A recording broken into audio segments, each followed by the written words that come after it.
Petite histoire sur le kamishibai. Le kamishibai vient du Japon. Il existe depuis le XIIe siècle. Il était utilisé par les moines qui s'en servaient pour donner des leçons de morale.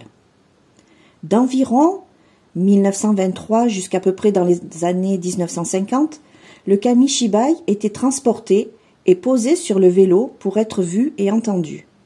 Durant cette période, il s'adressait plutôt aux enfants. Les histoires étaient souvent des récits de guerriers. Le kamishibai est constitué d'un butai. Le cadre, en bois, est en forme de théâtre portatif et de feuilles cartonnées qu'on appelle planches. Les planches sont numérotées pour permettre au narrateur de suivre le texte d'un côté et de l'autre côté, il y a l'image pour permettre au spectateur de suivre l'histoire. Comment utiliser un butai? Les planches sont mises dans l'ordre des numéros, puis placées dans la fente du butai. L'image face au spectateur et le texte face au narrateur. Il y a un décalage d'une planche entre ce que voient les spectateurs et ce que lit le narrateur.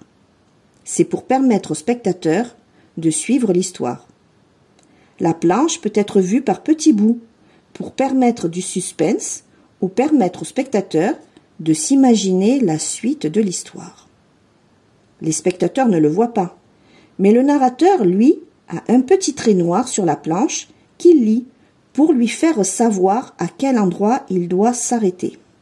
Ici, 3 textes sont séparés par une ligne. C'est ce qui va permettre au narrateur de coordonner le texte et l'image, grâce au petit trait noir en haut de la planche. À l'origine, le kamishibai est seulement fait pour être raconté.